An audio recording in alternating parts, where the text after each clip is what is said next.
Guys, tuturuan ko kayo kung paano mag-ayos ng controller nyo dito sa Salit. Then marami kasi nagtatanong sa live ko, no? So lunch game nyo muna, then waiting nyo lang guys.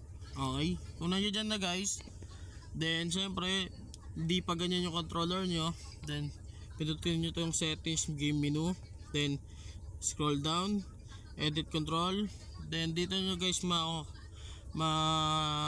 mako-custom yung controller nyo. Then ito dito pwede nyong galawin, pwede nyong ayusin, pwede nyong palitan yung size, pwede nyong gayahin nyo na lang kung gusto nyo guys. Then ganun lang ulit.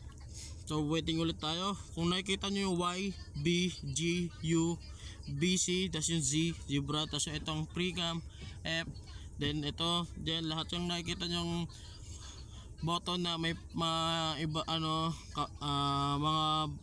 kakaibang letters, kakaibang na wala talaga sa Minecraft.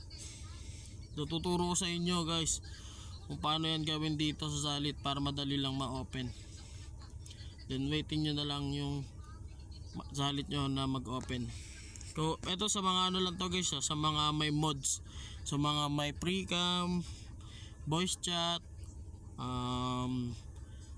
minimap, then para sa shaders. Yun lang guys, para lang dun sa mga di ko pa alam kung ano pa yung mga iba, pero tuturo ko dito guys kung paano. Then save muna natin.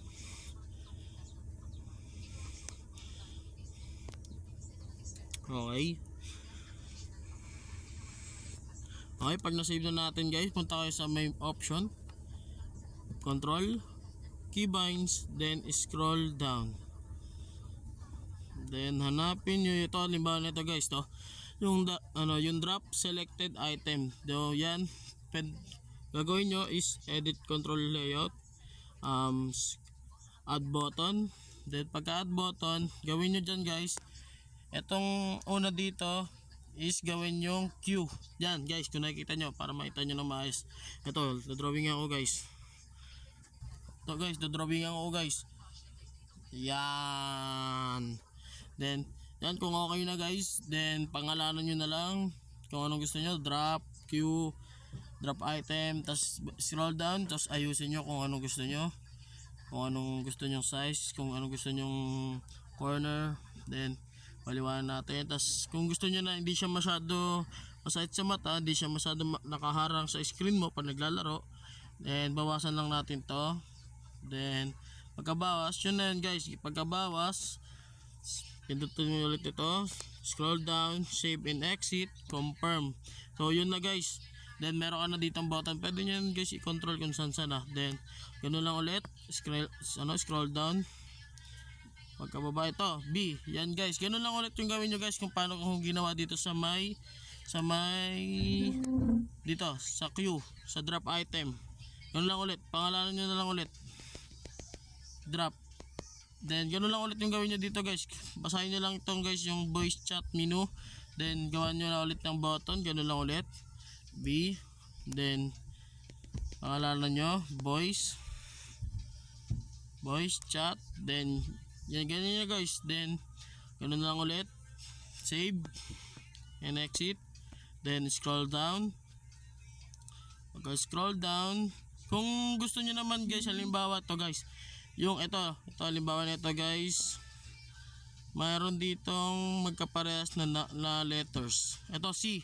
Ito guys, nakikita nyo yung C na yan guys sa creative mode, C, di ba? Then pagkababa mo may C ulit.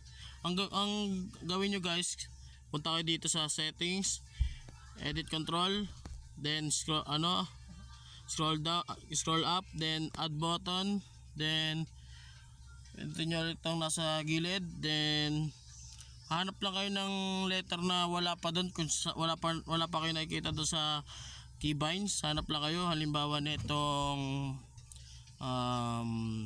wag lang kayo maglalagay ng letters guys na A, S, D, W, kasi yan yung guys yung controller nyo guys kung paano kayo makatakbo.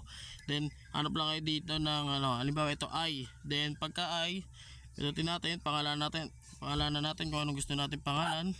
Halimbawa ito I'm yan, ganyan na lang guys kung anong gusto yung pangalan. Then yun lang guys.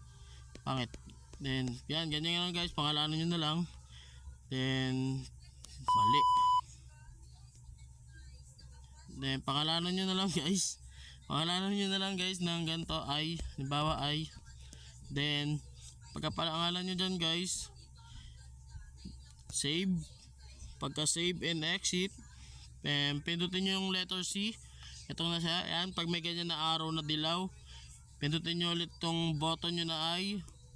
Then yan, nasa I na siya guys. Ganda lang siya guys gawin, no. So sana may mga naintindihan ka. Then popost ko to guys, kung mag-alala boy, para sa mga ano to, sa mga taong nagtatanong sa live ko doon. Sana may naintindihan kayo sa boses ko boy. So yun, nagpapaalam na tayo dito, no. Maraming salamat sa inyo. What up guys, thank you very much. I love you all.